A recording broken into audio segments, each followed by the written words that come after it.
O Senhor esteja convosco. Ele está no meio de nós. Proclamação do Evangelho de Jesus Cristo segundo João. Glória a vós, Senhor. Estava próxima a Páscoa dos judeus e Jesus subiu a Jerusalém.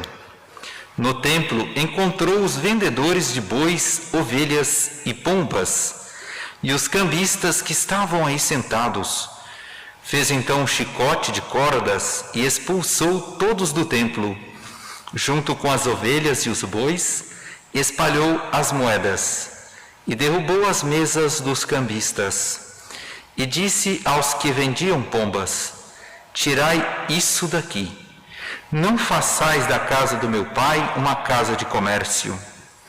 Seus discípulos lembraram-se mais tarde que a Escritura diz: o zelo por tua casa me consumirá. Então os judeus perguntaram a Jesus: que sinal nos mostras para agir assim? Ele respondeu: destruí este templo e em 3 dias eu o levantarei. Os judeus disseram: 46 anos foram precisos para a construção deste santuário e tu o levantarás em 3 dias? Mas Jesus estava falando do templo do seu corpo. Quando Jesus ressuscitou, os discípulos lembraram-se do que ele tinha dito e acreditaram na Escritura e na palavra dele. Jesus estava em Jerusalém durante a festa da Páscoa. Vendo os sinais que realizava, muitos creram no seu nome. Mas Jesus não lhes dava crédito, pois ele conhecia a todos e não precisava do testemunho de ninguém acerca do ser humano, porque ele conhecia o homem por dentro. Palavra da salvação. Ave Maria, cheia de graça, o Senhor é convosco. Bendita sois vós entre as mulheres, e bendito é o fruto do vosso ventre, Jesus. Santa Maria, Mãe de Jesus, rogai por nós, pecadores, agora e na hora de nossa morte. Amém.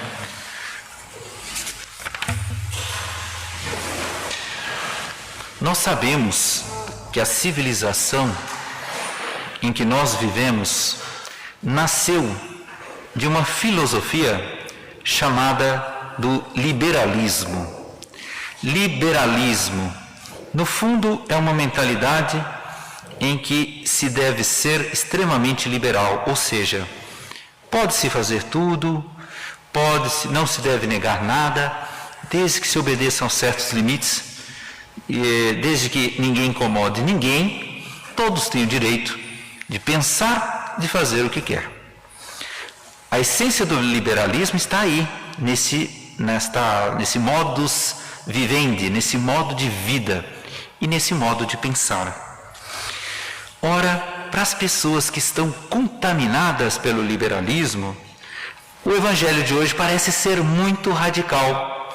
A figura de Nosso Senhor Jesus Cristo, o coração de Jesus, o bom Jesus, o piedoso Jesus, se apresenta agora com a corda na mão e bate em nada mais, nada menos, o Evangelho que não diz, mas outro Evangelho vai dizer, em 2.000 pessoas, com chicote. Que coisa impressionante! Mas é que as ideias liberais e anticristãs, das quais surgiram o século em que vivemos, são ideias que confundiram a nossa noção de justiça e misericórdia. Para estes pensadores, a justiça é algo ruim e que deve ser usada somente em último caso, enquanto que a misericórdia vale para tudo e para todos. Mas essa não é a visão de Nosso Senhor Jesus Cristo. Nosso Senhor aqui usa de um chicote para corrigir, usa de um chicote para castigar. E as próprias palavras correção e castigo já vão ficando na sociedade liberal dos dias de hoje, vão ficando retrógradas, vão ficando atrasadas. Entretanto, Nosso Senhor nos dá o exemplo contrário. E não é só Nosso Senhor, toda a liturgia de hoje nos fala de correção e de castigo. Por exemplo, a primeira leitura, tirada do livro do Êxodo, nós poderíamos dizer que é uma verdadeira ladainha do não. É não. Disse o Senhor teu Deus. Deus pronunciou essas palavras. Não pronunciarás o nome do Senhor. Não terá outros deuses. Não matarás. Não cometerás. Uma ladainha de nãos. O não se tornou hoje uma palavra praticamente proibida. Uma palavra proscrita. E ele vai continuar ainda esse conjunto de nãos na liturgia de hoje. Não pronunciarás o nome do Senhor teu Deus em vão. Não farás trabalho algum. Não e não. A liturgia nos convida não a pensar como o mundo, mas a pensar como Deus. E aqui Deus nos transmite essa série de mandamentos, essa série de proibições por pura misericórdia, por pura bondade. E a prova disso é o seguinte: imagine que uma mãe tivesse um filho que fosse um filho muito espoleta e gostasse de pegar tudo, quebrar tudo, colocar tudo na boca, e de repente ela vê um menino pegar um veneno e colocar na boca. A mãe disse: não, me dá isso aqui. Eu pergunto, isso não foi um ato de misericórdia? Esse não foi um ato de misericórdia? Claro que foi. Ela não quer que o filho morra. E assim Deus faz conosco quando Ele diz não, quando Ele nos corrige e até quando nos castiga. Nós podemos dizer que esses castigos, essa palavra castigo, correção, tudo isso que estamos tratando é muito duro, muito difícil? É duro para aqueles que não vivem conforme a lei de Deus.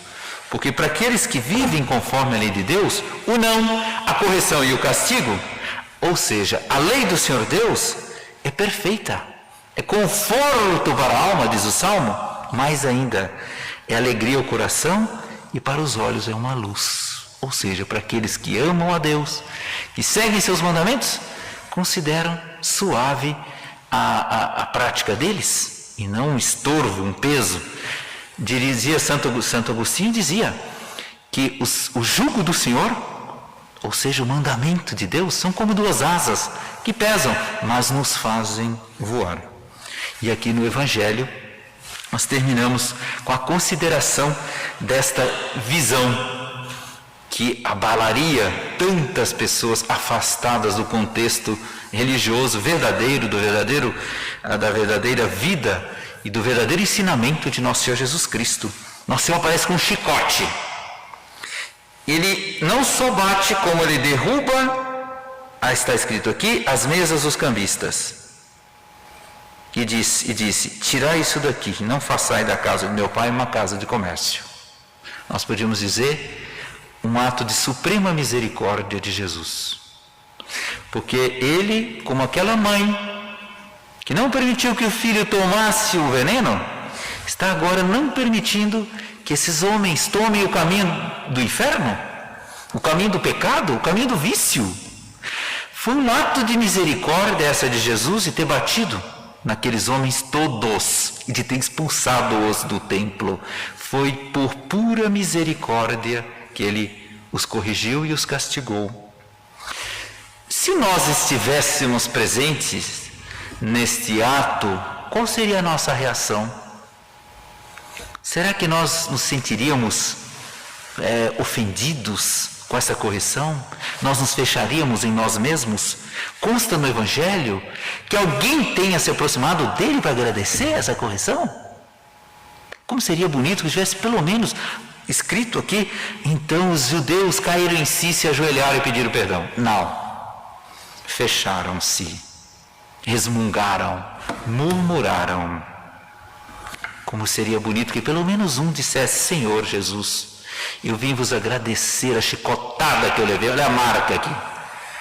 Eu vim vos agradecer essa chicotada, porque ela foi o sinal que me tirou do caminho do mal e que me colocou no caminho do bem, no caminho do céu. Mas, por favor, dai-me esse chicote, porque eu vou construir uma catedral, porque é uma relíquia da vossa misericórdia, é uma relíquia do desejo que tendes de nos salvar. Entretanto, essa pessoa talvez nem sequer tenha existido. Isso mostra o quanto que o homem é reticente, quanto que o homem ele não gosta da correção. E entretanto o Evangelho diz: repreenda o justo e ele te amará. O homem não gosta do castigo, não gosta da repreensão. Quando ele está nos caminhos de Deus, ele ama, porque ele é justo. Quando ele está nos caminhos do pecado, ele odeia, ele se fecha diante do castigo. E aí nós nos perguntamos: e o mundo de hoje? O mundo de hoje está aberto para um castigo? Nós sabemos que merece, porque Nossa Senhora disse em La Salette que ela já não aguentava mais segurar o braço do filho dela, que queria castigar esse mundo. Imagina quando esse castigo cair sobre o mundo. Será que os homens terão um coração humilde para aceitar essa correção de Deus? Esse grande chicotada, a grande chicotada da história, o castigo de Deus contra essa humanidade. Será que a humanidade vai receber bem? E eu que assisto agora esta meditação, será que eu receberia bem esta correção? É fácil saber. Se eu no meu dia a dia aceito as pequenas correções com humildade, agradeço aqueles que me corrigiram até, quando vier a grande correção, eu também terei o coração humilde para acatar aquilo que parece ser um ato de justiça, mas mais do que justiça é um ato de misericórdia, porque Deus, quando nos castiga, Ele tem em vista que nós saiamos do caminho do mal e entremos pelas vias do bem. Vamos pedir então nessa Santa Missa a graça de termos um coração humilde diante das correções, e que esse mundo receba uma graça e que se prepare para as correções que estão por vir. Louvado seja nosso Senhor Jesus Cristo.